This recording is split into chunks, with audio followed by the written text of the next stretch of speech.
लड़ाई करनी नहीं आती, मगर लड़ाई कराना बहुत अच्छे से आता है। हम पे झगड़ा करना नहीं आता, मगर झगड़ा कराना बहुत अच्छे से जानते हैं हम कि झगड़ा कैसे कराना चाहिए। तो हिरण्याक्ष ने कहा कि बताइए कोई हो तो युद्ध करने के लिए, क्या नाम है, कहाँ रहता है। देवऋषि नारद ने कहा कि रसातल में चले जाइए, वहाँ बराह भगवान है, वो आपकी जो गर्मी है ना शरीर में वो सब ठंडी हो जाएगी, आप चले जाइए। आज हिरण्याक्ष रसातल में गया और जो पृथ्वी रसातल में थी तो भगवान को चुनौती देने लगा, हिम्मत है तो युद्ध करने आइए हमसे। आपने देखा होगा ये समझदार पुरुष होते हैं, ज्ञानी पुरुष होते हैं, पहले वो अपना काम करते हैं, बाद में बकवास सुनते हैं कि आप बताओ क्या बात है। आपने देखा होगा गली मोहल्ले में सुअर देखा है आपने, देखा है कि नहीं?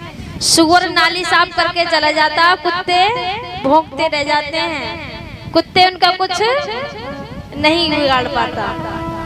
तो इसलिए जो ज्ञानी पुरुष होते हैं वो पहले अपना काम सिद्ध करते हैं, बाद में उनको जवाब देते हैं। वैसा ही आज बराह भगवान ने पृथ्वी को अपनी नासिका पे रखा और यहाँ पर स्थापित कर दिया। बोली बराह भगवान की। और फिर कहा कि अब बताइए क्या हाल चाल है भाई, क्या हाल चाल है, हमसे युद्ध कीजिए, युद्ध करने आए हैं।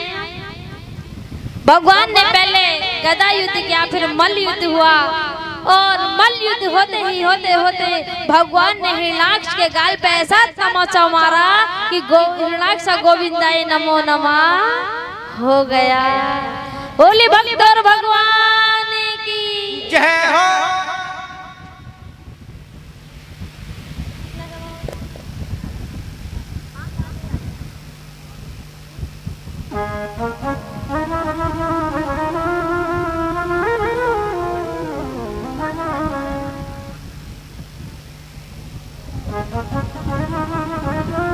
तो आज हिरण्याक्ष का भगवान ने उद्धार किया।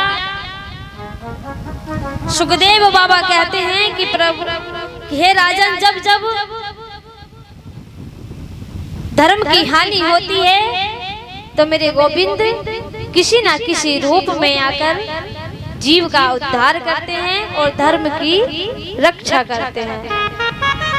ध्यान रखना, तुम धर्म की रक्षा करोगे तो धर्म तुम्हारी रक्षा करेगा, करेगा कि नहीं?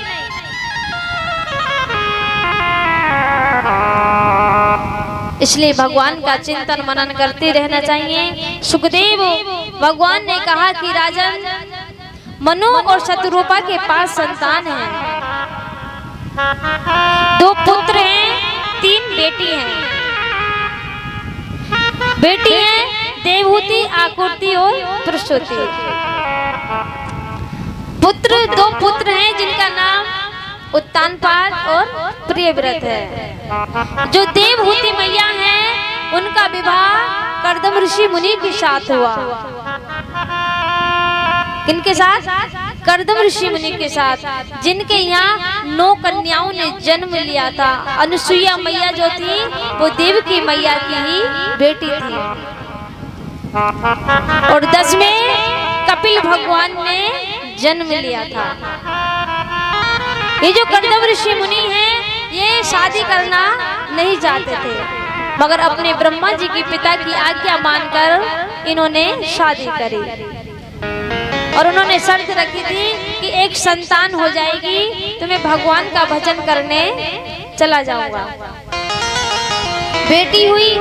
देवहूति मैया ने कहा कि बेटी तो पराया धन होती है, आप वन में चले जाएंगे, बेटी पराई घर चली जाएगी तो मैं किसके सहारे जीऊंगी? एक पुत्र होगा तो मैं उसके सहारे जीवन काट लूंगी। धीरे धीरे करते करते कर्दम ऋषि मुनि के 9 कन्याएं हो गई और आज 10वें कपिल भगवान ने अवतार लिया। बोली कपिल भगवान की। आज कर्दम ऋषि मुनि जैसे ही भगवान ने अवतार लिया वो वन को चले गए।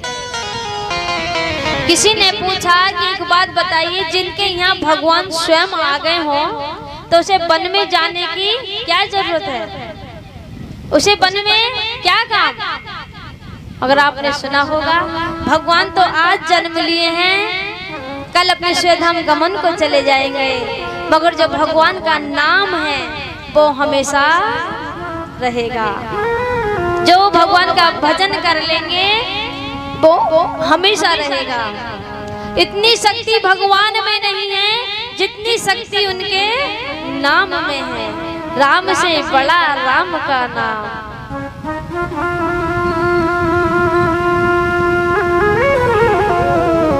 हनुमान जी नल नील पत्थर पे श्री राम लिखकर पुल बना रहे हैं।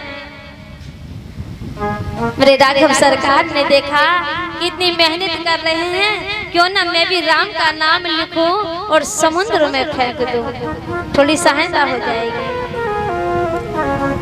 मेरी राघव सरकार ने एक पत्थर को उठाया, उसमें राम का नाम लिखा और समुद्र में फेंक दिया और वो पत्थर डूब गया। जिसे पकड़ोगे राम, जिसे मेरे राम पकड़ लेंगे उसे कोई डुबा नहीं सकता, और जिसे मेरे भगवान छोड़ देंगे वो हमेशा डूब जाएगा।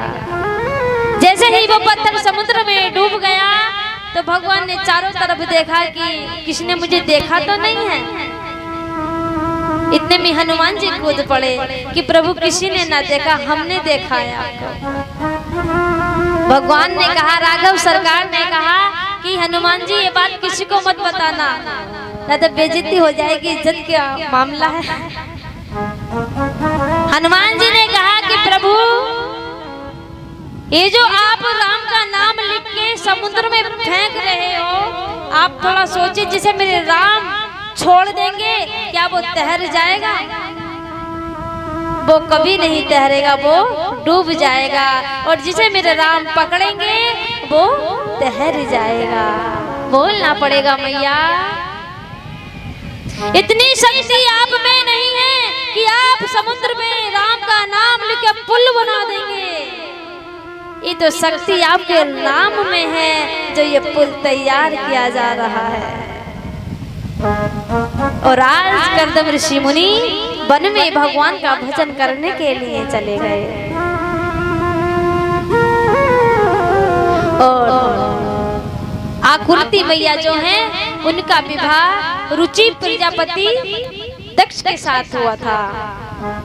और जो प्रसूति मैया हैं उनका विवाह दक्ष प्रजापति के साथ हुआ था। ये दक्ष प्रजापति कौन था आप जानते हैं? सती मैया के पिताजी, ब्रह्मा जी के पुत्र, शंकर भगवान के ससुर। ये जो सती मैया है, दक्ष प्रजापति कभी नहीं चाहता था कि मेरी पुत्री का विवाह शंकर के साथ हो, मगर सती मैया चाहती थी कि मेरा विवाह भोले बाबा के साथ हो।